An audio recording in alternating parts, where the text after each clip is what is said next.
Bismillahirrahmanirrahim. Assalamualaikum warahmatullahi wabarakatuh.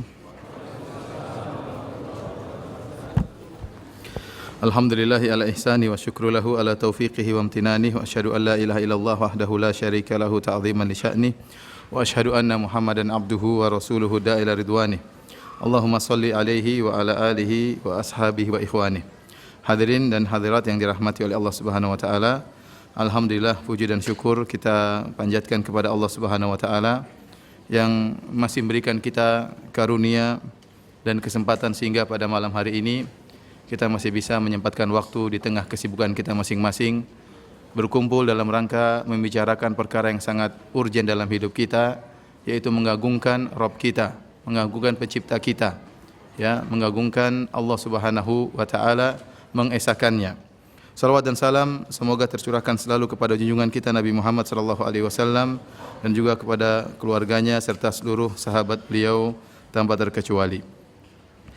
Pada malam hari ini kita melanjutkan pengajian kita. Kita masuk dalam bab yang kedua yang punya cetakan seperti ini, ya. Bab kedua, silakan buka halaman 8.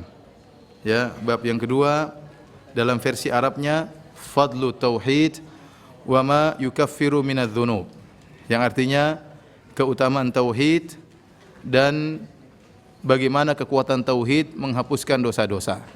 Ya. Bab yang kedua ini, ya, dalam sebagian buku bab yang ketiga, ya, adalah menjelaskan tentang keutamaan bertauhid. Dan di antara keutamaan tauhid yang sangat luar biasa, tauhid bisa menghapuskan dosa-dosa. Bahkan meskipun seorang tidak bertobat kepada Allah Subhanahu wa taala. Oleh karenanya salah persangkaan sebagian orang yang menyangka bahwasanya dosa-dosa hanya bisa terhapuskan dengan taubat. Tidak. Allah Maha rahmat, Allah Maha sayang kepada hamba-hambanya. Ibnu Taimiyah rahimahullah dalam Majmu' Fatawa menyebutkan sekitar 10 sebab dosa-dosa bisa terhapuskan.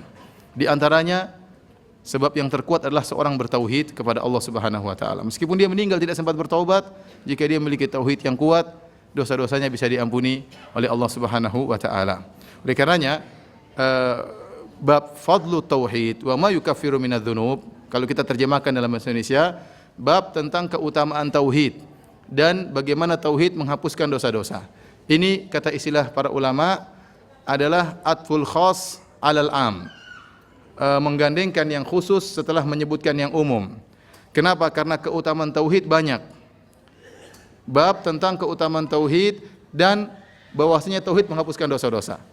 Tetapi padahal masalah tauhid menghapuskan dosa-dosa termasuk keutamaan tauhid. Tetapi dikhususkan penyebutannya setelah penyebutan secara umum. Saya ulangi, ya.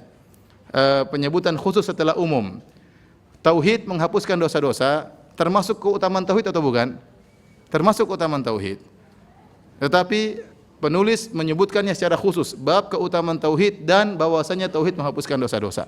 Disebutkan secara khusus padahal dia sudah masuk dalam keumuman sebelumnya karena keutamaannya, karena urgennya. Dan ini banyak dalam hadis-hadis dalam ayat Al-Qur'an. Contoh seperti Rasulullah SAW bersabda, "Wattaqud dunya wattaqun nisa." Hati-hatilah kalian terhadap dunia, hati-hatilah kalian terhadap wanita. Ini bagi laki-laki, wanita termasuk dunia. Tetapi Rasulullah SAW mengkhususkan penyebutannya karena bahayanya fitnah wanita bagi laki-laki. Contohnya Allah berfirman, "Innalladzina amanu wa amilus solihat." Sungguhnya orang-orang beriman dan beramal soleh. Amal soleh termasuk iman. Tetapi dikhususkan penyebutannya karena pentingnya beramal soleh. Karena sebagian orang menyangka dia beriman tidak beramal soleh. Dia menyangka cukup dengan pernyataan, dengan keyakinan di hati. Padahal iman mengkonsekuensikan harus beramal soleh. Contohnya Allah berfirman tentang orang Yahudi, "Man kana aduwwan lillahi wa malaikatihi wa rusulihi wa jibrila wa mikail wa mikala fa innallaha aduwwul lil kafirin." Kata Allah, barang siapa yang memusuhi Allah, memusuhi malaikat-malaikatnya, memusuhi rasul-rasulnya, memusuhi Jibril dan Mikail. Ya, padahal Jibril dan Mikail termasuk malaikat atau bukan?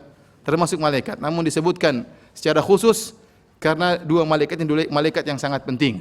Ya. Fa innallaha aduwwul lil kafirin, maka Allah akan memusuhi orang-orang yang kafir. Jadi keutamaan tauhid banyak, ya. Seperti dengan bertauhid kita akan mendapatkan syafaat dari Nabi sallallahu alaihi wasallam, mendapatkan syafaat juga dari Allah Subhanahu wa taala, dan di antara keutamaan tauhid adalah terhapuskannya dosa-dosa. Baik, Syekh Muhammad bin Abdul Wahhab rahimahullahu taala membawakan banyak dalil yang menunjukkan akan judul bab ini. Di antara dalil tersebut sebagaimana di halaman ke-8 dalam surat Al-An'am ayat 82. Allah Subhanahu wa taala berfirman, "Alladzina amanu wa lam yalbisu imanahum bidzulmin, ulaika lahumul amnu wa hum muhtadun." Kata Allah Subhanahu wa taala, dan orang-orang yang beriman kemudian tidak mencampurkan keimanannya dengan kezaliman, maka mereka itulah orang-orang yang mendapatkan keamanan dan mereka akan mendapatkan petunjuk. Dan mereka itulah yang mendapatkan petunjuk. Di sini Allah menjelaskan orang-orang yang beriman dan tidak mencampurkan keimanannya dengan kezaliman. Kezaliman yang dimaksud adalah kesyirikan. Ya, maka bagi barang siapa yang imannya bersih daripada kesyirikan, maka dia akan mendapatkan keamanan. Nah, kalau orang terancam dengan neraka, dia tidak aman. Ini dalil bahwasanya orang yang bertauhid dengan tauhid yang murni, dia akan aman. Di akhirat terutama, di dunia dia akan merasa aman, dan di akhirat dia akan benar-benar aman. Tidak terancam dengan neraka jahanam sama sekali. Dia akan terbebaskan dengan yang ini mengkonsekuensikan bahwasanya dosa-dosanya akan diampuni oleh Allah Subhanahu wa taala. Kalau dosa-dosanya tidak diampuni, dia tidak akan aman. Ya, semakin murni tauhidnya, semakin kuat tauhidnya, semakin banyak dosa-dosa yang akan digugurkan oleh Allah Subhanahu wa taala. Tatkala turun ayat ini, sebagian sahabat, dalam Sahih Al-Bukhari, sebagian sahabat mengeluh kepada Nabi sallallahu alaihi wasallam karena Allah mengatakan orang-orang yang beriman dan tidak mencampurkan keimanannya dengan kezaliman. Sebagian sahabat menyangka kezaliman tersebut adalah umum. Sudah kita jelaskan pada pertemuan kemarin bahwasanya isim nakirah kalau datang dalam konteks penafian maka memberikan faedah keumuman. Masih ingat atau tidak? Ya, isim nakirah di sini. Alladzina amanu wa lam yalbisu, dan tidak mencampurkan. Ini penafian. Bidzulmin, zulmin di sini zulmin nakirah tanwin. Orang-orang yang beriman dan tidak mencampurkan keimanannya dengan kezaliman apapun. Sehingga para sahabat memahami seorang tidak boleh berbuat dosa kalau ingin selamat. Maka sahabat pun datang kepada Nabi sallallahu alaihi wasallam dengan berkata, "Ya Rasulullah, ayyuna lam yadzlim nafsahu?" Ya Rasulullah, siapa di antara kita yang tidak pernah berdosa? Bagaimana kita bisa mengamalkan ayat ini sementara kita pasti berdosa? Para sahabat menganggap zalim di sini umum, termasuk zalim terhadap diri sendiri, zalim terhadap orang lain, berbuat zalim kepada Allah Subhanahu wa taala dengan kesyirikan. Maka Nabi sallallahu alaihi wasallam menjelaskan, "Laisa kama tadhhabuna ilaihi." Tidak seperti yang kalian pahami wahai para sahabatku. Alam tasma'u ila qauli abdin saleh, yaitu Luqman, tidakkah kalian mendengar tentang perkataan Luqman kepada anaknya, inna syirka la zulmun azim. Sungguhnya kesyirikan merupakan kezaliman yang sangat besar. Jadi yang dimaksud dengan kezaliman di sini adalah apa? Kesyirikan. Yang dimaksud dengan kezaliman di sini adalah kesyirikan. Jadi barang siapa yang beriman tidak mencampurkan keimanannya dengan kesyirikan apapun, syirik besar, syirik kecil dia berusaha menjauhi, ya, maka dia akan dapat keamanan di dunia, demikian juga keamanan di akhirat. Ayat ini para hadirin adalah ujung dari dialog antara Nabi Ibrahim alaihissalam dengan kaumnya. Ya, saya akan bacakan surat Al-An'am ya, tentang ayat ini. Ya. Surat Al-An'am ayat 75 dan seterusnya. Ayat 75 dan seterusnya. Allah Subhanahu wa taala berfirman, kalau antum punya Al-Qur'an silakan buka ya, surat Al-An'am ayat 75. Kata Allah Subhanahu wa taala, "Wa kadzalika nuri Ibrahima malakutas samawati wal ardi wa liyakuna minal muqinin." Dan demikianlah kami menampakkan kepada Nabi Ibrahim alaihissalam ya, tentang tanda-tanda keagungan kami di langit maupun di bumi, wa liyakuna minal muqinin, agar dia termasuk dari orang-orang yang yakin. Jadi Ibrahim alaihissalam diutus oleh Allah Subhanahu wa taala, dan dia menghadapi dua kelompok manusia dengan dua model kesyirikan. Tatkala beliau berada di Babel di Irak, sebagaimana disebutkan oleh Ibnu Katsir rahimahullah taala, beliau berhadapan dengan orang-orang penyembah berhala, termasuk ayahnya menyembah berhala. Kemudian tatkala dia diusir oleh kaumnya, kemudian dia pergi ke negeri Syam, maka dia bertemu dengan orang-orang penyembah benda-benda langit, menyembah matahari, menyembah rembulan, menyembah bintang ya. Jadi dia mendapati dua kelompok manusia yang melakukan penyembahan terhadap sebagian menyembah terhadap benda-benda bumi dan sebagian menyembah terhadap benda-benda langit. Nah, Allah Subhanahu wa taala ya jelaskan bahwasanya Nabi Ibrahim alaihissalam sejak kecil sudah berdakwah. Para ulama menyebutkan Nabi Ibrahim alaihissalam tatkala menghancurkan patung-patung umurnya sudah masih 16 tahun. Masih 16 tahun. Dan dia satu-satunya yang bertauhid di kampungnya, bahkan di negerinya. Ya. Seluruh umat tatkala itu di atas kesyirikan dan dia sendiri menyeru kepada tauhid. Kenapa saya ingin menyampaikan hal ini? Ya, karena sebagian orang salah sangka menyangka bahwasanya Ibrahim alaihissalam, ya, Ibrahim alaihissalam dahulunya tidak percaya kepada Tuhan. Kemudian setelah itu dia mencari Tuhan. Ini sering disebutkan dalam buku-buku. Dia mencari Tuhan. Maka dia pun melihat bintang. Kemudian kata dia bintang hilang, ini bukan Tuhan. Kemudian dia lagi mencari Tuhan, lihat rembulan, rembulan hilang, kata dia ini bukan Tuhan. Kemudian lihat matahari, matahari hilang, ini bukan Tuhan. Yang benar kata Ibnu Katsir rahimahullah, lam yakun Ibrahimu nadhiran, innama kana munadhiran. Ibrahim alaihissalam tidak pernah mencari Tuhan. Tetapi dia waktu berbicara tentang benda-benda langit, tentang rembulan, tentang matahari, dia sedang berdebat dengan kaumnya. Dia sedang berdebat dengan kaumnya. Ya, saya akan sebutkan ya, bahwasanya Ibrahim alaihissalam sejak kecil sudah berdakwah. Makanya Allah mengatakan lam yakum minal musyrikin. Ibrahim tidak pernah syirik sama sekali. Kalau antum belajar bahasa Arab, antum akan tahu kalimat lam dalam bahasa Arab adalah harfu qalabin. Harfu qalabin, harfu jazmin wa qalabin. Dia adalah menjazm fi'il mudhari' dan dia fungsinya adalah untuk merubah fi'il mudhari' kepada fi'il madhi. Ya, antum yang tidak tahu bahasa Arab ya sudah ya. Mohon maaf. Maksudnya apa? Kalau lam yakum minal musyrikin, kalau kita terjemahkan dalam bahasa Indonesia, dia tidak pernah sama sekali berbuat syirik. Tidak pernah sama sekali berbuat apa? Syirik.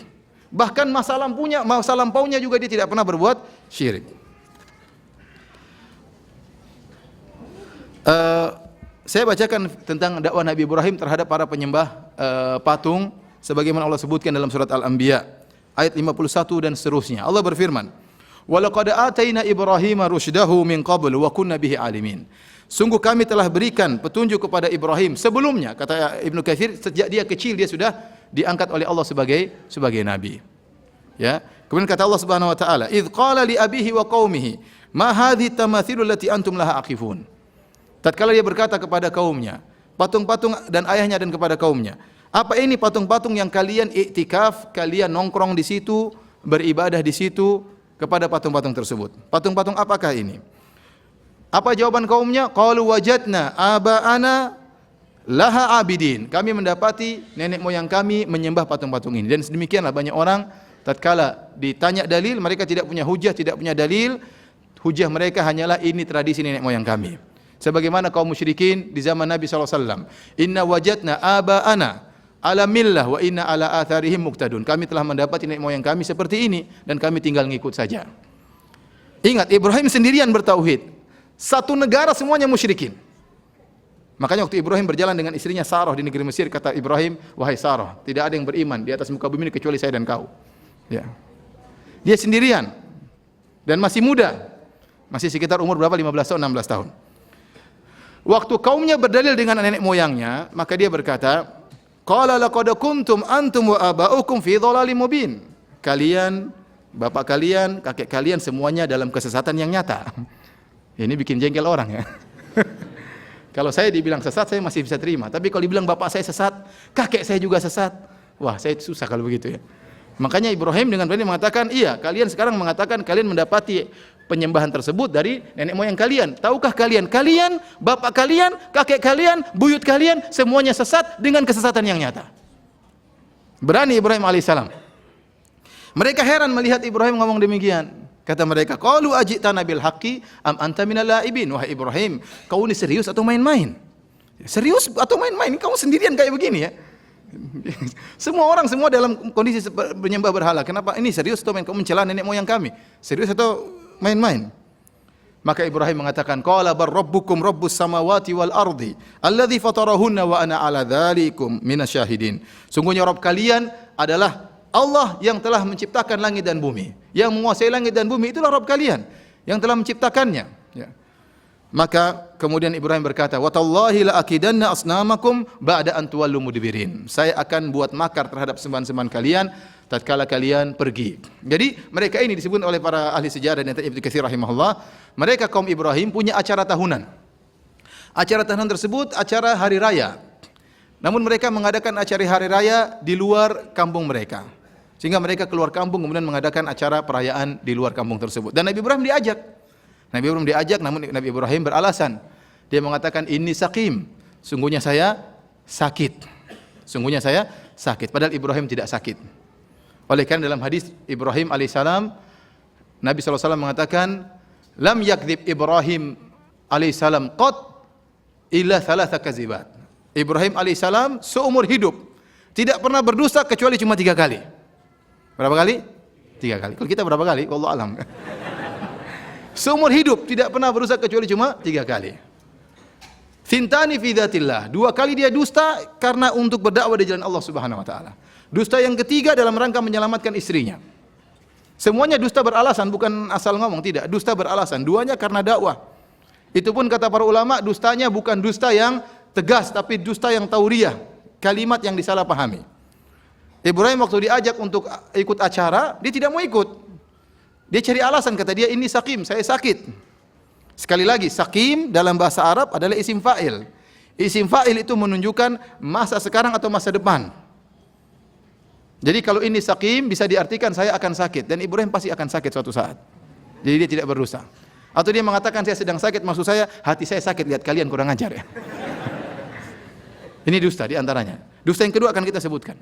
Dia berdusta karena Allah. Tatkala kaumnya sudah pergi, maka dia pun ambil kapaknya, kata Allah, faja'alahum judzadan illa kabiran lahum la'allahum ilaihi yarji'un. Maka dia pun memukul patung-patung yang kecil, dibiarkan patung yang besar. Rupanya mereka menyembah patung, patungnya ada yang besar, ada patung yang kecil-kecil. Ya.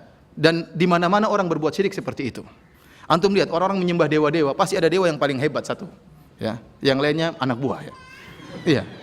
Dalam kesyirikan mereka masih ada fitrah tauhid. Bahwasanya yang paling jago pasti cuma apa? Cuma satu. Mereka juga kaum Ibrahim. Waktu mereka membuat patung ada satu yang paling top, yang paling hebat.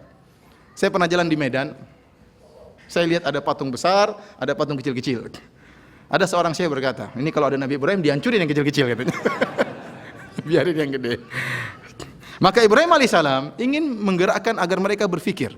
Maka dia hancurkan yang kecil-kecil, kemudian diletakkan kapaknya di patung yang besar. Kata Nabi Ibrahim, la'allahum ilaihi yarji'un. Semoga mereka kembali untuk bertanya kepada patung gede ini ya, atau kepada beliau. Jadi memang dia cari gara. Ya, tapi antum jangan seperti ini ya. Ini Nabi Ibrahim zaman dahulu ya. Kita harus lihat aturan ya. Jadi Nabi Ibrahim sengaja menghancurkan patung-patung kecil karena cari gara. Dia ingin dipermasalahkan, dia ingin dipanggil, dia ingin disidang. Itu tujuan Nabi Ibrahim alaihissalam. Akhirnya mereka pulang, mereka dapati tuhan-tuhan mereka sudah hancur. Qalu man fa'ala hadza bi alihatina innahu laminadh dhalimin. Mereka berkata, siapa yang telah menghancurkan tuhan-tuhan kita? Sungguhnya dia termasuk orang-orang yang zalim.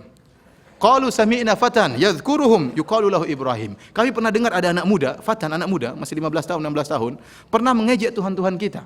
Namanya Ibrahim. Cari dia. Siapa Ibrahim di sini? Qalu fa'tu bihi ala a'yunin nas la'allahum yashhadun. Datangkan dia agar dilihat oleh seluruh manusia, agar mereka tahu Ibrahim sesat. Ini yang dicari Nabi Ibrahim. Dia ingin dihadirkan supaya disidang di hadapan banyak orang. Dia ingin menegakkan hujjah, dia ingin menyampaikan tauhid. Ngumpul, orang kumpul apa jadi masalah. Dia ingin dipermasalahkan. Akhirnya dikumpulkan manusia seluruhnya, dihadirkanlah Ibrahim alaihissalam, anak muda, maka mereka bertanya, qalu a anta fa'alta hadza bi alihatina ya Ibrahim? Apakah engkau yang telah melakukan hal ini terhadap tuhan-tuhan kita wahai Ibrahim? Ibrahim berdosa. Qala bal fa'alahu kabiruhum hadza fas'aluhum in kanu yantiqun. Kata Ibrahim, yang menghancurkan patung-patung kecil adalah patung yang besar. Kalau tidak percaya tanya patung-patung yang kecil yang sudah hancur tersebut. Ini kata para ulama, Nabi Ibrahim berdusta, tapi dustanya tidak dusta yang tegas. Dia namanya dusta bersyarat. Seakan-akan Ibrahim berkata, yang menghancurkan patung-patung yang kecil adalah patung yang besar dengan syarat patung kecil bisa ngomong. Kalau patung kecil tidak bisa ngomong, berarti saya yang hancurin. Paham? Dia mengatakan, bal fa'alahu kabirum hadza fas'aluhum in kanu yantiqun. Yang telah menghancurkan adalah patung yang gede, coba tanya kepada patung-patung kecil kalau mereka bisa bicara. Faraja'u ila anfusihim faqalu innakum antumudz zalimun. Akhirnya mereka kembali sadar ya. Kata mereka, kita yang salah bukan Ibrahim. Kenapa kita tinggalkan patung-patung kita? Tsumma nukisu ala ru'usihim. Kemudian mereka pun tertunduk, lalu mereka berkata, ini yang ditunggu oleh Ibrahim, pengakuan dari lisan mereka langsung. Kata mereka, laqad alimta ma haula'i yantiqun, wahai Ibrahim, sungguh-sungguh engkau telah tahu bahwasanya patung-patung kecil ini tidak bisa berbicara. Ya ini yang dicari. Kalian sudah tahu nggak bisa ngomong kok disembah. Ya. Ini yang ditunggu. Nabi Ibrahim sudah tahu, tapi Nabi Ibrahim ingin pernyataan itu keluar dari mulut mereka. Tatkala mereka sudah mengeluarkan pernyataan tersebut, maka Nabi Ibrahim alaihissalam mencela mereka. Qala afata'buduna min dunillahi ma la yanfa'ukum syai'an wa la yadhurrukum. Apa kalian menyembah kepada selain Allah yang tidak bisa beri manfaat kepada kalian dan tidak bisa memberi mudarat kepada kalian? Uffil lakum wa lima ta'buduna min dunillah. Celaka ke kalian dan apa yang kalian sembah selain Allah. Afala ta'qilun? Tidak kalian berpikir? Kalian tidak punya otak? Ya. Nabi Ibrahim tegas waktu itu, ya. Oleh karenanya para hadirin Allah Subhanahu wa taala, dalam ayat yang lain Nabi Ibrahim ternyata waktu mereka pergi ke perayaan, mereka meletakkan sajian-sajian, makanan-makanan di hadapan patung-patung tersebut. Nabi Ibrahim mengatakan, "Ala ta'kulun?" Kalian tidak makan wahai patung-patung itu, ada sajian tidak dimakan, dan mereka tidak bisa jawab. Kenapa kalian tidak berbicara? Kenapa tidak makan makanan? Dan subhanallah, tradisi sajian sampai sekarang masih ada, ya. Sampai ada, ya. Dan sajian itu akan diletakkan di hadapan apa? Berhala, untuk dicari keberkahannya atau untuk apanya, ya. Saya masih ingat, saya punya teman seorang bisnismen, ya. Dia punya teman bisnis orang penyembah berhala, ya. Akhirnya dia mengadakan perjanjian dengan temannya tersebut. Mereka deal, sepakat dengan suatu perjanjian. Waktu sudah sepakat, akhirnya temannya tadi bersyukur kepada dewanya. Maka dia pun mengambil sesajen, kemudian dia letakkan di hadapan dewa, patung-patung dewanya. Kemudian dia letakkan uang, dia bakar uangnya. Teman saya bilang, ngapain kamu taruh sajian? Ini bersyukur, saya bersyukur kepada dewa karena kita sudah deal, ya. Terus kenapa kau bakar uang? Ya saya bersyukur saya bakar uang, tapi itu uang mainan, kata teman saya. Itu bukan uang beneran. Itu uang apa? Uang palsu. Kata dia, enggak apa-apa, dewanya enggak marah meskipun uang palsu. Kata teman saya, wah ini gawat. Dewanya saja dia tipu, apalagi saya. Dan ternyata benar, akhirnya dia ketipu. Jadi akhirnya Nabi Ibrahim alaihissalam mengatakan, ufil lakum wa lima ta'buduna min dunillah. Celah kalian apa yang kalian sembah selain Allah Subhanahu wa taala. Akhirnya mereka mengatakan, qalu harriquhu wansuru alihatakum in kuntum fa'ilin. Jadi Nabi Ibrahim alaihissalam ingin menggerakkan pemikiran mereka. Kalian, namanya Tuhan tidak ingin diduakan. Ini dewa yang besar aja tidak suka kalau ada patung-patung yang kecil, agar mereka, otak mereka berfikir. Apalagi Allah Subhanahu wa taala pencipta alam semesta, tidak ingin diduakan, ya, tidak ingin disekutukan.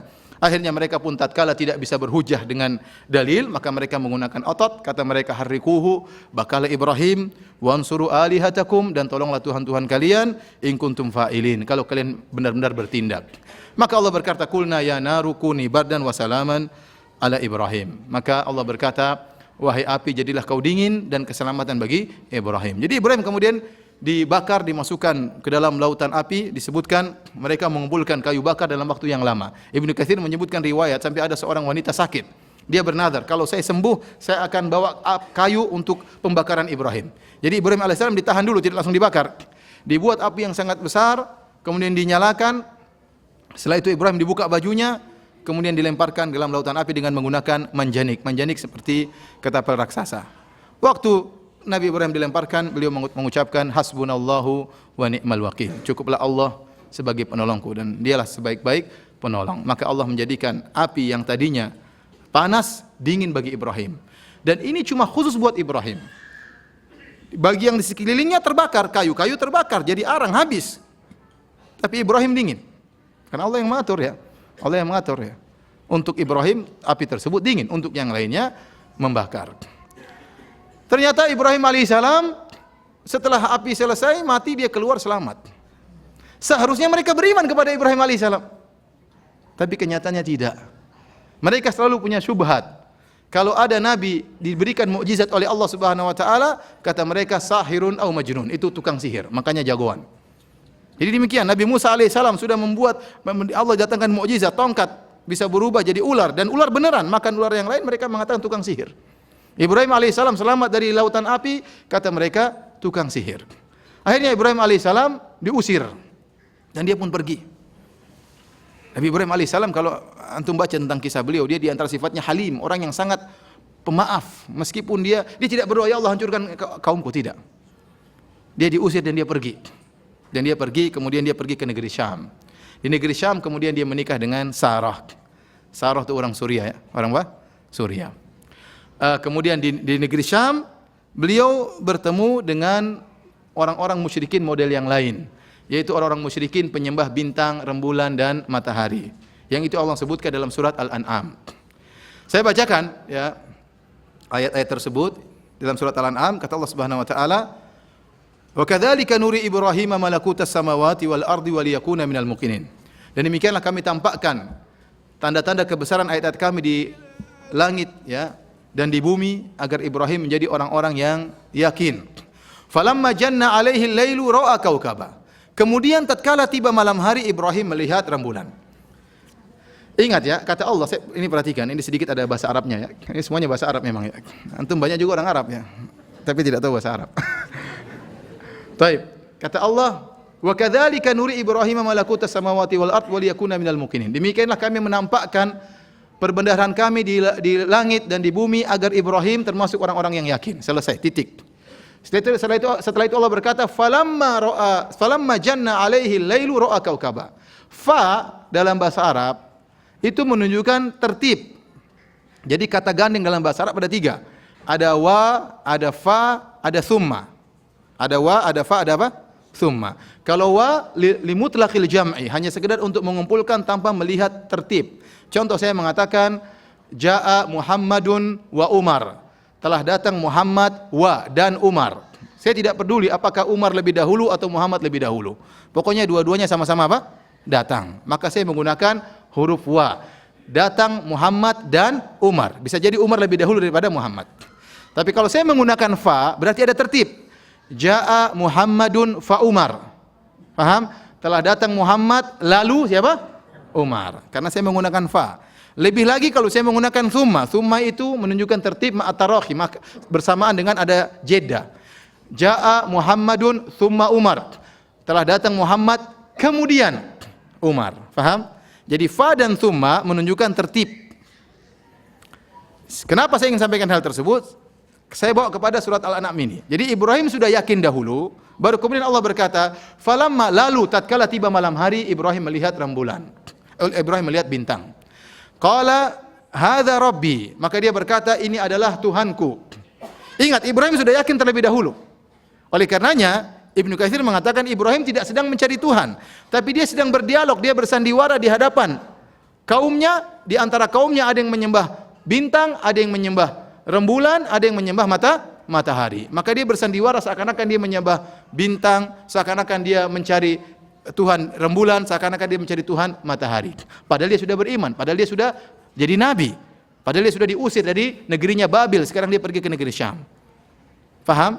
Makanya Allah berfirman, dia sudah yakin. Lalu tatkala tiba malam hari, dia melihat rembulan, dia mengatakan inilah Tuhanku.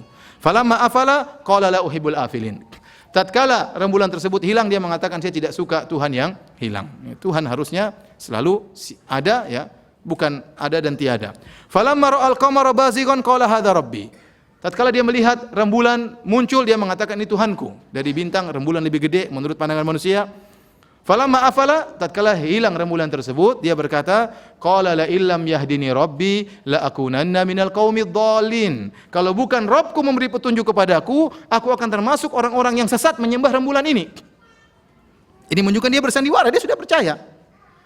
Falamma ra'a syamsa, kemudian dia melihat matahari. Perhatikan dia mengatakan, qala la illam yahdini rabbi la akunanna minal qaumidh dhalin. Kalau bukan karena Rabbku beri petunjuk kepadaku, aku sudah termasuk orang-orang yang sesat menyembah rembulan ini. Ya. Ingat ya, la akunanna minal qaumidh apa? Dhalin ya. Jangan bilang amin ya. Saya waktu di Masjid Nabawi begitu ya. Saya pas salat di samping saya orang Indonesia semuanya. Imam baca ayat ini. Falamma ra'al qamara bazighan qala hadza rabbi falamma afala qala la illam yahdini rabbi la akunanna minal qaumidh dhalin. Orang Indonesia semua bilang amin. Ya. Saking khusyuknya ya. Orang-orang Arab enggak ada yang bilang amin, orang Indonesia juga amin. Pokoknya dhalin amin, pokoknya sudah otomatis dhalin amin. Padahal tidak semua dhalin amin ya. Falamma ra'a syamsa bazighatan qala hadza rabbi. Tatkala terbit matahari dia mengatakan ini Tuhanku. Falamma qala hadza akbar, ini paling besar.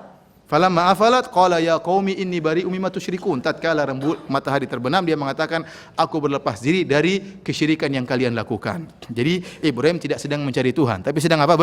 Berdialog. Sama seperti dia waktu ngancurin patung, dia bilang yang hancurin patung yang gede, dia sedang berdialog, sedang bersandiwara supaya mereka berpikir. Ini pun demikian. Jadi jangan ada yang mengatakan kita harus cari Tuhan dulu, ya. Jangan dulu percaya sama Tuhan, cari dulu Tuhan sebagaimana Ibrahim. Tidak boleh. Ya. Kita percaya sama Tuhan sudah ada fitrah dalam hati kita. Ya. Kita hanya sekedar memperkuat. Ya. Jangan kafir dulu baru mencari Tuhan. Ya, jangan. Karena saya pernah dapat di sebagian orang kayak, kamu percaya sama Tuhan, mana dalilmu? Kamu tidak boleh percaya dulu. Harus percaya dengan bukti. Kalau nggak ada bukti jangan percaya. Disuruh kafir dulu. Bahaya. Bisa jadi tidak kembali lagi. Bahaya. Ini ada praktek, sebagian ustaz mempraktekkan hal tersebut. Kita ikut ikut dulu namanya pesantren kilat, ada praktek-praktek seperti itu, bahaya. Mereka salah paham tentang ayat ini. Ya. Mereka ini bahaya, ikhwan, kalau antum baca tafsir, baca Al-Qur'an, baca tafsirnya. Jangan memahami sendiri, khawatir terjerumus dalam kesalahan. Kemudian Nabi Ibrahim berkata, "Inni wajjahtu wajhiya lilladzi fatara samawati wal ard hanifa wa ma ana minal musyrikin." Aku mengarahkan wajahku kepada yang menciptakan langit dan bumi, yang menciptakan rembulan, yang menciptakan matahari. Itulah Tuhanku. Ya, dan aku bukan termasuk orang-orang musyrik. Kata Allah, "Wa hajahu qaumuhu." Akhirnya Nabi Ibrahim didebat oleh kaumnya. Qala atuhajjuni fillah wa qad hadan. Kalian ingin berdebat denganku tentang Allah Subhanahu wa taala. Ya, padahal Allah telah beri petunjuk kepadaku. Wala akhafu ma tusyrikuna bihi. Aku tidak pernah takut dengan kesyirikan yang kalian lakukan. Kemudian Nabi Ibrahim berkata, "Wa kaifa akhafu ma asyraktum wa la takhafuna annakum asyraktum billahi ma lam yunazil bihi alaikum sultana." Bagaimana saya takut dengan Tuhan-Tuhan kalian sementara kalian tidak takut kepada Allah? Jadi kata para ulama, rupanya Nabi Ibrahim ditakut-takuti oleh kaumnya. Seakan-akan mereka berkata, "Wahai Ibrahim, kau mencela Tuhan-Tuhan kami, kau nanti kualat, hati-hati kau, nanti bahaya." Ibrahim mengatakan, "Saya tidak takut dengan sembahan-sembahan kalian." Ya. Bagaimana saya takut dengan sembahan kalian sementara kalian tidak takut berbuat syirik kepada Allah Subhanahu wa taala? Dan ini luar biasa Nabi Ibrahim alaihissalam, sendirian ya. Ditemani istrinya siapa? Sarah. Ini juga pernah dialami oleh Nabi Hud. Nabi Hud alaihissalam, kalau antum perhatikan, tidak disebutkan tentang mukjizatnya. Nabi Saleh ada mukjizatnya, Nabi Ibrahim ada mukjizatnya, Nabi Hud tidak disebutkan oleh Allah mukjizatnya. Tapi sebenarnya Allah mengatakan di antara hal yang hebat dari Nabi Hud, waktu dia diancam oleh kaumnya, Nabi Hud menjelaskan bahwasanya kaumnya dalam kesyirikan. Maka kaumnya berkata, "Inna qulu illa taraka ba'du alihatina bisu."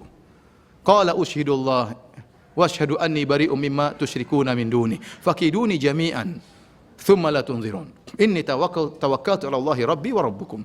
Kata Nabi Hud, kaumnya berkata, "Kami ingatkan engkau wahai Hud, kau akan ditimpa dengan keburukan oleh sebagian tuhan-tuhan kami." Jadi Nabi Hud diancam, kau akan kualat wahai Nabi Hud. Nabi Hud berkata apa? "Anni bari'um mimma tusyrikuna min duni." Saya berlepas diri daripada kesyirikan yang kalian lakukan. Kemudian dia berkata, "Fakiduni jami'an thumma la tunzirun." Kalian semua berkumpul, ya, bikin kecelakaan bagi saya. Sekarang jangan tunda-tunda, ya. Nabi Hud sendirian dan dia berani. Jadi seakan-akan kalau ada orang ngancam, Ustaz, hati-hati Ustaz, nanti ente disantet sama dukun. Suruh dukun berkumpul seluruhnya. Suruh santet saya sekarang juga, jangan tunda-tunda. Antum berani seperti itu? Kalau saya masih belum berani. Nabi Hud alaihissalam di antara kehebatan ini mengatakan demikian. Kata dia, waktu diancam, dia malah ancam. "Fakiduni jami'an." Kalian seluruhnya bikin makar sama saya. Suruh tuhan-tuhan kalian, dewa-dewa kalian bikin saya kualat. "Tsumma la tunzirun." Jangan tunda-tunda. Ini dilakukan juga oleh Ibrahim alaihissalam. Maka bahkan dia mengajak berfikir kaumnya, "Wa kaifa akhafu ma asyraktum?" Bagaimana saya takut dengan tuhan-tuhan kalian? "Wala takhafuna annakum asyraktum billahi." Sementara kalian tidak takut berbuat syirik kepada Allah Subhanahu wa taala. Fa ayyul fariqaini ahaqqu bil amni in kuntum ta'lamun. Maka siapakah di antara saya dan kalian yang lebih merasa aman? Kalau kalian mengetahui. Baru turun firman Allah, "Alladzina amanu wa lam yalbisu imanahum bidzulmin, ulaika lahumul amnu wa hum muhtadun." Orang-orang yang beriman dan tidak mencampurkan keimanannya dengan kesyirikan, itulah orang-orang yang aman. Inilah sebab nuzul kenapa ada ayat ini. Ya. Ceritanya panjang ya. Jadi maksud dari ayat ini, barang siapa yang beriman dan tidak mencampurkan keimanannya dengan kesyirikan apapun, maka dia akan mendapatkan keamanan. Semakin dia terbebaskan dari segala bentuk kesyirikan, syirik besar, syirik kecil, dia dijauhkan dari riya, tidak ingin dipuji, dijauhkan dari ujub, tidak merasa bangga dengan amal dia. syirik yang besar, syirik yang kecil seluruhnya dia terhapuskan dari hatinya, maka dia paling merasa aman di akhirat kelak. Dan konsekuensi dari keamanan tersebut, dia pasti diampuni dosa-dosanya oleh Allah Subhanahu wa taala. Maka ini sisi pendalilan bahwasanya orang yang bertauhid, tauhidnya bisa menggugurkan apa? Dosa-dosanya. Paham? Sisi pendalilannya paham? Paham atau tidak? Paham ya? Baik. Kita lanjutkan. Dalil berikutnya, Rasulullah SAW bersabda dalam riwayat Al-Bukhari dan Imam Muslim, "Man syahida an la ilaha illallah wahdahu la syarikalah." Barang siapa yang bersaksi bahwasanya tidak ada sembahan yang berhak disembah kecuali Allah semata, tidak ada sekutu baginya. Wa anna Muhammadan abduhu wa rasuluh, bahwasanya Muhammad adalah hamba Allah dan rasulnya.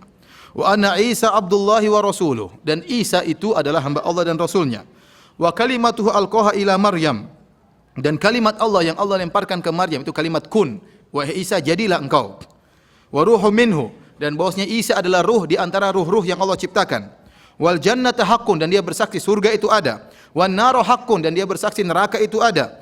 Adkhalahullahu al-jannata ala ma kana minal amal, maka Allah akan masukkan dia ke dalam surga ya, apapun bentuk amalannya. Hadis ini riwayat Al-Imam Al-Bukhari dan Imam Muslim, tidak diragukan akan kesahihannya dari Ubadah bin Samit radhiyallahu taala anhu, menjelaskan tentang pentingnya akidah ya. Barang siapa yang bersaksi tidak ada sembahan yang berhak disembah kecuali Allah semata, tidak ada sekutu baginya, dan bersaksi bahwasanya Muhammad adalah hamba Allah dan rasulnya. Tidak boleh seorang mengangkat derajat Rasulullah SAW sampai derajat ketuhanan ya. Dia seorang hamba, dan tidak boleh seorang merendahkan Nabi karena dia seorang rasul. Apa yang diucapkan oleh Nabi pasti benar ya.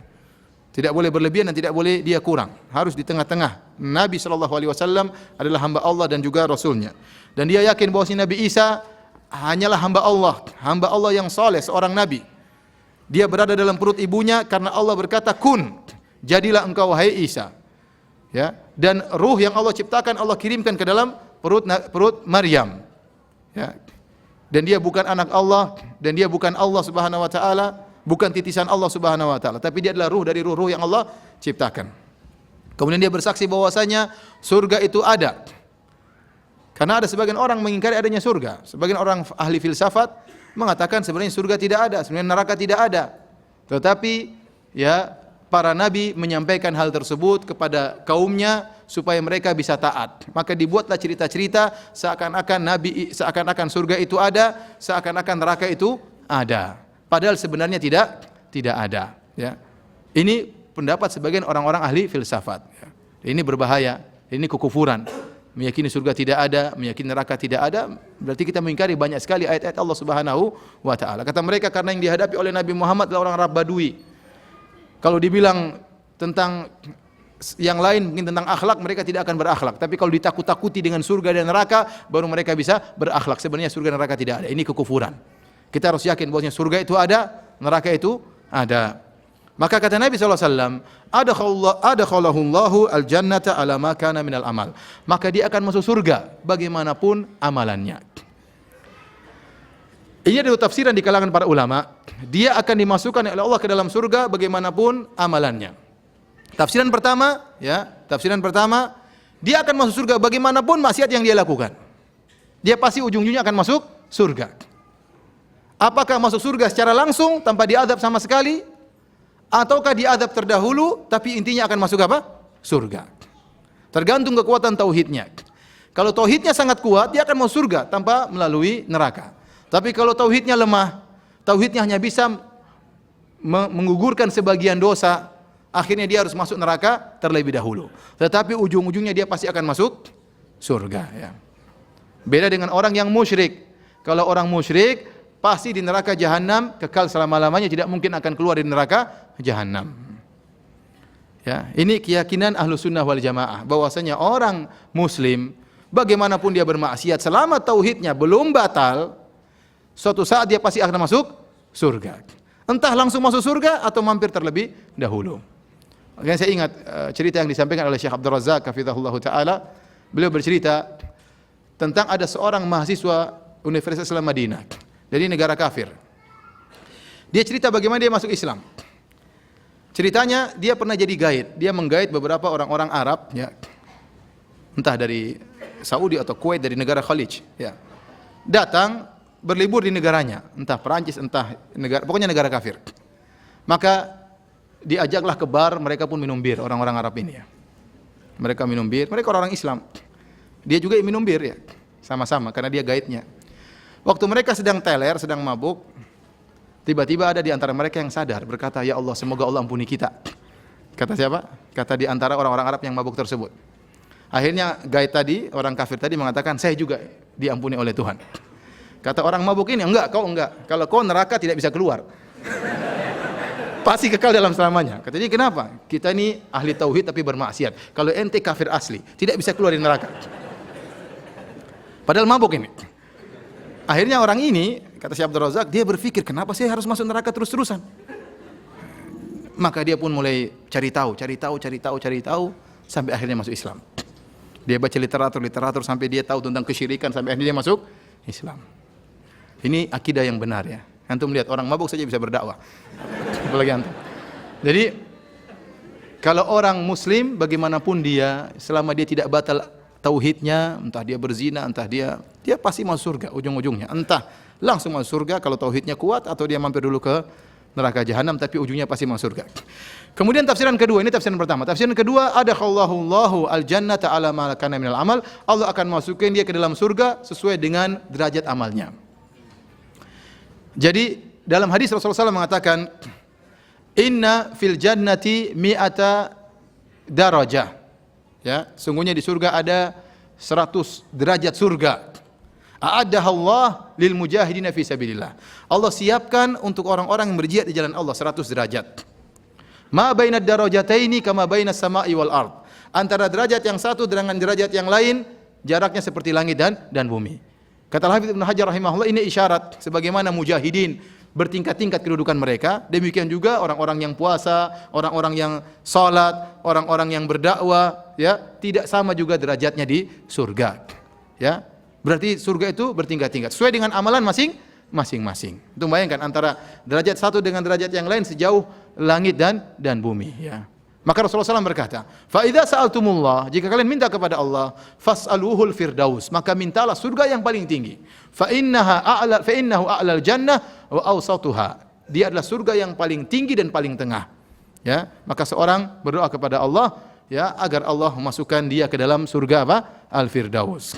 Jadi kita seandainya pun kita masuk surga, dan semoga kita masuk surga, amin ya rabbal alamin, ya, dengan rahmat Allah dan karunia-Nya, maka derajat surga berbeda-beda, tingkatannya berbeda-beda. Kemungkinan bidadari ini juga berbeda-beda. Kemungkinan ya. Tidak satu model ya. Kemungkinan. Karena kenikmatannya berbeda-beda sesuai dengan apa? Ketinggian surga tersebut. Makanya semua orang di akhirat akan menyesal, termasuk orang mukmin. Ya. Yaqulu ya laitani qaddamtu li hayati. Dia berkata dalam surat Al-Fajr, ya, kenapa dahulu saya di dunia tidak melakukan amal soleh untuk kehidupanku sekarang di akhirat. Ya, semuanya menyesal. Kata para ulama, orang-orang kafir menyesal kenapa dulu tidak beriman, mereka ke dalam neraka jahanam. Para pelaku maksiat menyesal kenapa dahulu dia bermaksiat sehingga dia pun mampir ke neraka jahanam. Orang-orang beriman juga menyesal kenapa dahulu amal soleh saya kurang. Saya dulu berbakti kepada ibu saya, tapi kenapa kurang bakti saya kepada ibu saya. Saya dulu sholat malam, tapi kenapa kurang sholat malam saya. Saya dulu bersedekah, tapi kenapa kurang sedekah saya. Dia menyesal karena surga apa? Bertingkat-tingkat. Dan Allah Maha Adil. Allah tidak akan samakan antara orang yang pelit dengan orang yang bersedekah. Orang yang rajin sholat malam tidak disamakan dengan orang tidak sholat malam. Orang rajin puasa sunnah tidak sama dengan orang tidak puasa sunnah. Orang di pengajian tidak sama dengan tidak ikut pengajian. Allah Maha Adil. Oleh karenanya orang yang bertauhid pasti masuk surga, tetapi derajat surganya bertingkat-tingkat sesuai dengan amalannya. Sudah azan kah? Belum. Baik, kita lanjutkan para hadirin. Hadis berikutnya, hadis Bukhari dan Muslim juga dari Itban. Rasulullah SAW bersabda, "Fa inna Allah harrama 'alan nar man qala la ilaha illallah yabtaghi bidzalika wajh Allah." Azan ya. Gimana? Salat dulu baru lanjut seperti biasa. Oke, kita berhenti dulu, insyaallah habis salat kita lanjutkan lagi, tinggal 2 hadis ya. Demikian, wabillahi taufiq wal hidayah. Assalamualaikum warahmatullahi wabarakatuh.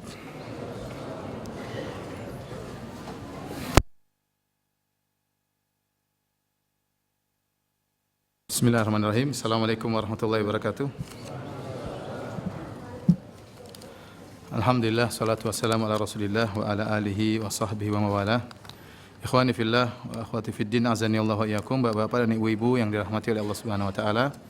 Alhamdulillah, kita telah selesai salat Isya berjamaah. Semoga salat kita diterima oleh Allah Subhanahu wa taala.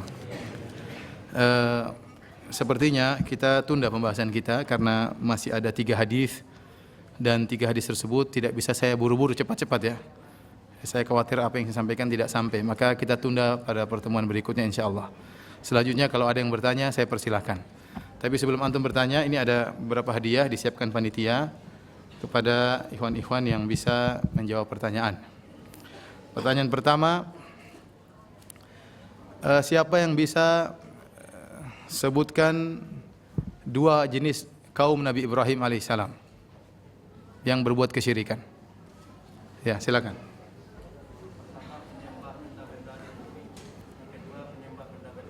Masya Allah, silakan ambil. Yang kedua, siapa yang bisa jawab istrinya Nabi Ibrahim ada berapa?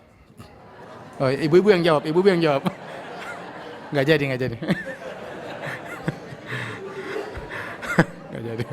Nggak jadi. Kita tunda yang lain. Pertanyaan berikutnya, sebutkan dusta Nabi Ibrahim 3 kali dusta. Silakan. Yang pertama, ketika diundang dalam acara hari raya, Nabi Ibrahim bilang sakit.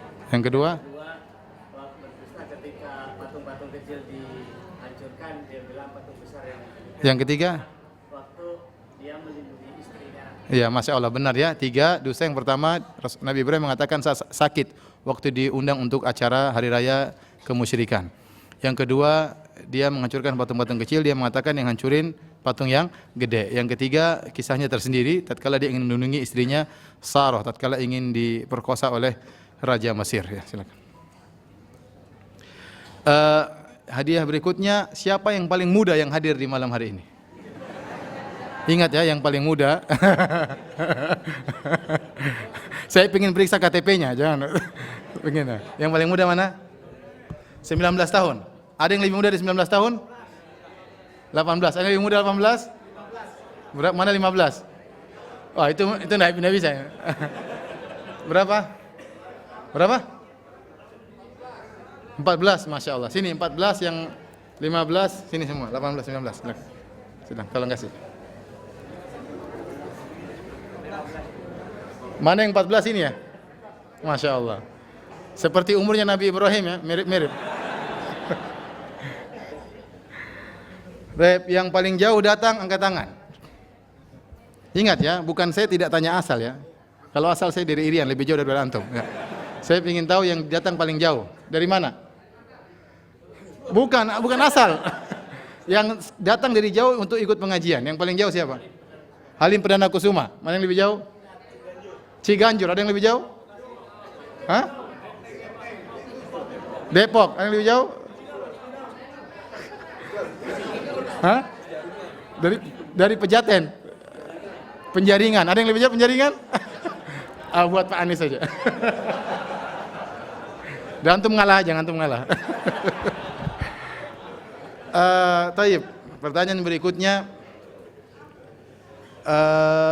apa yang dimaksud bahwasanya dalam firman Allah, alladzina amanu wa lam yalbisu imanahum bidzulmin, orang-orang yang beriman dan tidak mencampurkan dengan kezaliman, keimanannya tidak dicampur dengan kezaliman.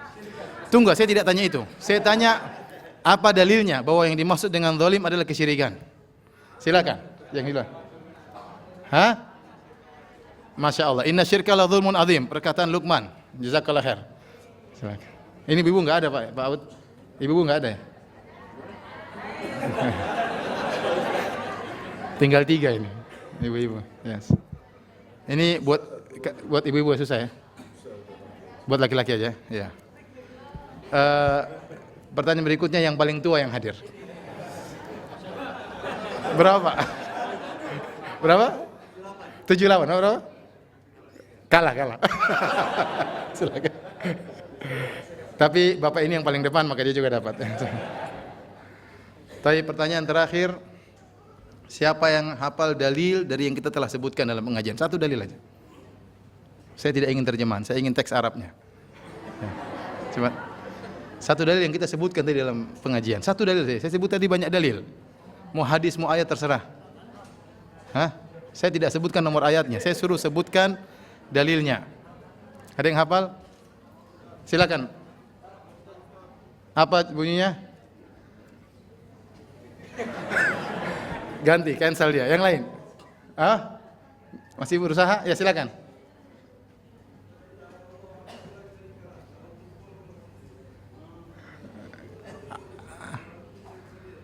Saya tanya kayaknya tidak sebut ayat itu. Ayat itu benar, tapi saya tidak sebutkan ayat tersebut.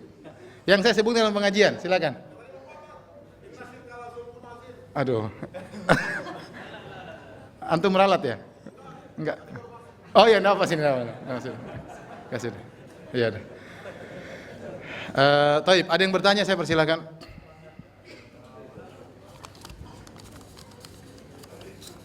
Ada yang bertanya? Ya, silakan.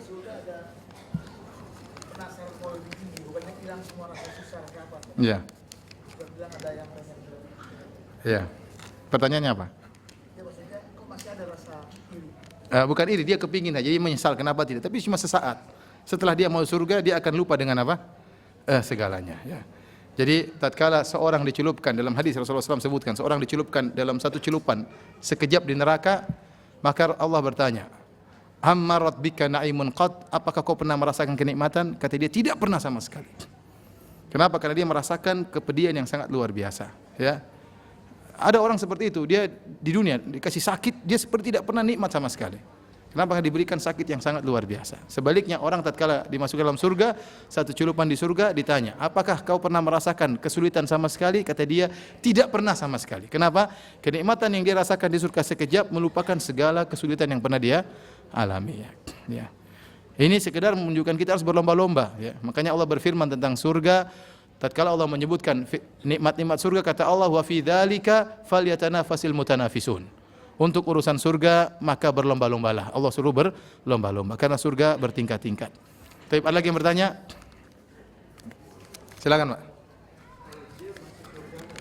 Kenapa? Jaringan Islam liberal, apakah masuk surga atau tidak? Ya, kita lihat apakah ya kalau dia ternyata memiliki keyakinan yang bisa membatalkan la ilaha illallahnya, maka tidak terjamin masuk surga. Contoh di antara hal yang bisa membatalkan la ilaha illallahnya, dia berpendapat bahwasanya orang musyrik bisa masuk surga. Semuanya agama benar.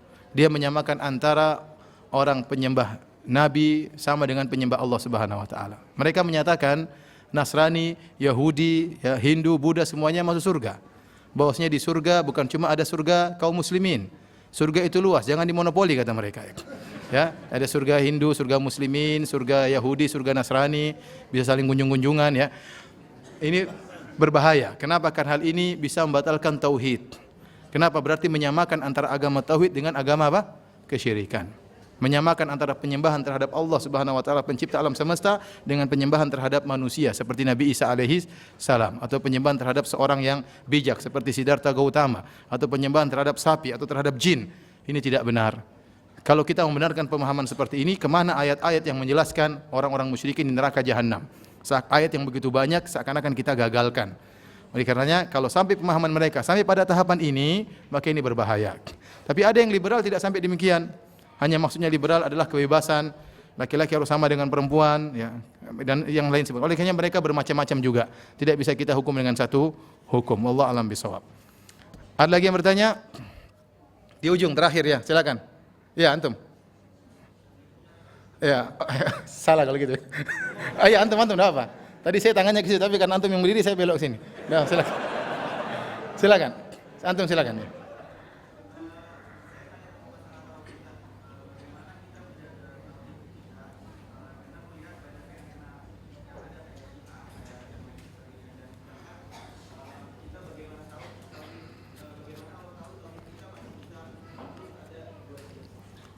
Saya rasa kalau kita ingin menjaga tauhid kita, ya kita harus pertama kali minta kepada Allah Subhanahu wa taala. Nabi sallallahu alaihi wasallam berdoa dalam doanya, ya muqallibal qulub, tsabbit qalbi ala dinik. Ya Allah, zat pembolak-balik hati manusia, tetapkanlah hatiku di atas agamamu. Ini doa yang sering dibaca oleh Nabi bahkan dalam sujudnya. Ya, seorang tidak pernah merasa pede dengan imannya. Kita tidak tahu ya, gangguan begitu banyak, pemikiran begitu banyak. Ada sebagian orang yang tadinya sering ke masjid, tiba-tiba tukang ngebom. Ada orang kena syubhat. Tahu-tahu semua orang dia kafirkan. Tahu-tahu dia bom sana bom sini ya. Ini kenyataan terjadi, ya. Oleh karenanya ada seorang tadinya bertauhid tiba-tiba jadi ateis, ragu dengan adanya Tuhan. Ya, oleh karenanya seorang berdoa kepada Allah agar mengkokohkan apa? Imannya, agar dia meninggal di atas tauhid kepada Allah Subhanahu wa taala. Yang kedua, hendaknya dia ikut pengajian. Hendaknya dia ikut pengajian untuk membentengi tauhidnya. Seorang butuh untuk mencharger imannya, ya. Kalau dia sibuk terus dengan permasalahan dunia, kemudian dia tidak pernah mencharger imannya, tidak pernah ngecas imannya, ya kita khawatir suatu saat dia terjerumus dalam pemikiran-pemikiran yang menyesatkan sehingga mencoreng tauhidnya. Demikianlah para hadirin hadirat yang dirahmati Allah Subhanahu wa taala, kajian kita pada malam hari ini. Insyaallah kita lanjutkan. Mohon maaf bulan Februari saya tidak bisa ngisi pengajian karena banyak kesibukan. Mungkin bulan Maret insyaallah kita lanjutkan kembali, melanjutkan bab ketiga yang belum selesai ya.